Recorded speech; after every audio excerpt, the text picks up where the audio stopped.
Assalamualaikum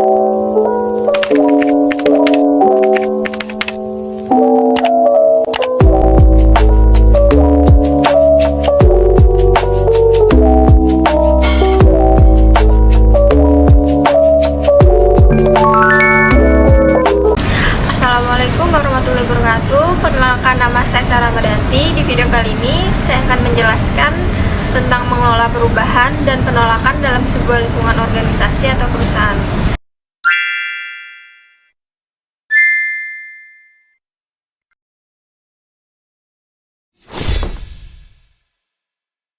Sebelumnya, saya akan menjelaskan apa itu perubahan dan penolakan.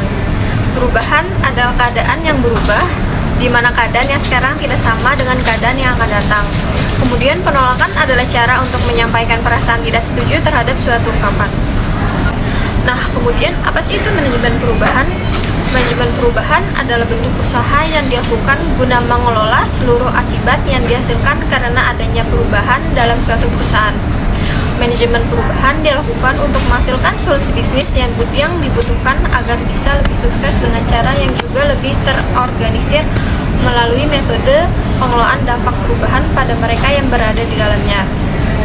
Nah, pengelolaan penolakan terhadap perubahan memiliki 3 strategi yang bisa dipakai adalah strategi memaksakan perubahan, strategi mengajarkan perubahan, dan strategi yang menimbulkan ketertarikan dalam merasionalkan.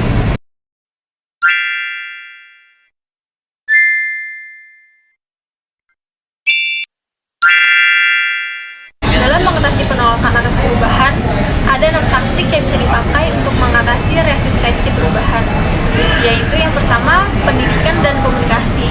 Berikan penjelasan secara tuntas tentang latar belakang, tujuan, akibat dari diadakannya perubahan kepada semua pihak.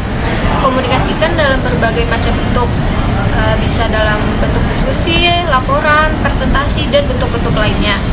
Terus yang kedua itu partisipasi, ajak serta semua pihak untuk mengambil keputusan. Yang ketiga yaitu memberikan kemudahan dan dukungan. Jika pegawai takut atau cemas, lakukanlah konsultasi atau bahkan bertindak sebagai fasilitator dan motivator. Yang keempat, negosiasi. Cara lain yang juga bisa dilakukan adalah melakukan negosiasi dengan pihak-pihak yang menentang perubahan. Cara ini bisa dilakukan jika yang menentang mempunyai kekuatan yang tidak kecil. Yang kelima adalah manipulasi dan kooptasi. Manipulasi adalah menutupi kondisi yang sesungguhnya. Misalnya memelintir fakta agar tampak lebih menarik, tidak mengutarakan hal yang negatif, sebarkan rumor, dan lain sebagainya. Kemudian yang keenam adalah paksaan. Taktik terakhir adalah paksaan. Berikan ancaman dan jatuhkan hukuman bagi siapapun yang menentang dilakukannya perubahan. Nah, salah contoh penolakan atas perubahan yang ada di sekitar kita adalah perubahan ojek konvensional menjadi ojek online.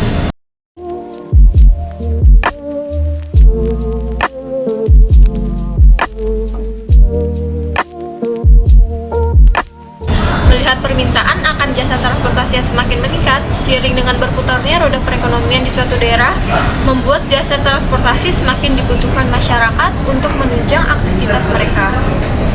Nah, jasa transportasi ini merupakan salah satu alternatif bagi masyarakat yang sedang mencari pekerjaan agar lebih mudah untuk memenuhi kebutuhan sandang maupun pangan mereka.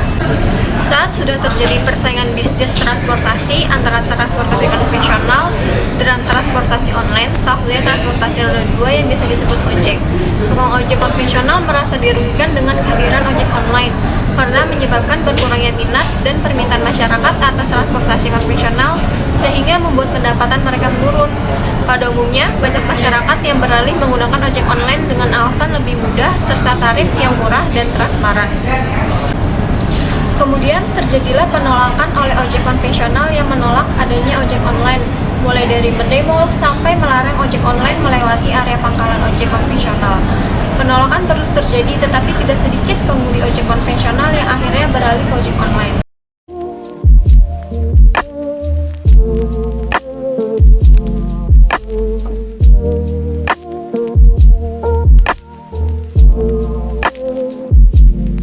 Dinata Tasikmalaya Rabu siang lumpuh total akibat aksi blokir jalan yang dilakukan ribuan awak angkutan kota dan ojek pangkalan.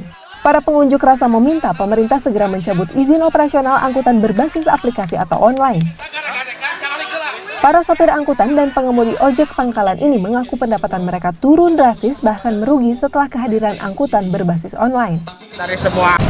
Nah, dalam mengatasi penolakan ini, cara yang dapat dipakai adalah dengan cara komunikasi, pendekatan, juga pembelajaran menggunakan layanan online tersebut. Karena masih banyak pengemudi ojek konvensional yang tidak mengerti menggunakannya, karena dianggap susah ataupun ribet untuk dipahami. Akhirnya, di balik persaingan antara kedua layanan transportasi tersebut, kini banyak pengendara ojek konvensional yang beralih profesi menjadi ojek online karena dirasa lebih menguntungkan dari sisi pendapatan. Jadi, kesimpulannya, perubahan dan penolakan dalam suatu bisnis bisa kita manage menjadi sebuah keunggulan dengan cara yang tepat dan juga mudah diterima masyarakat, diiringi berjalannya waktu dan perkembangan zaman.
Demikian penjelasan tentang mengelola perubahan dan penolakan dalam sebuah lingkungan organisasi atau perusahaan.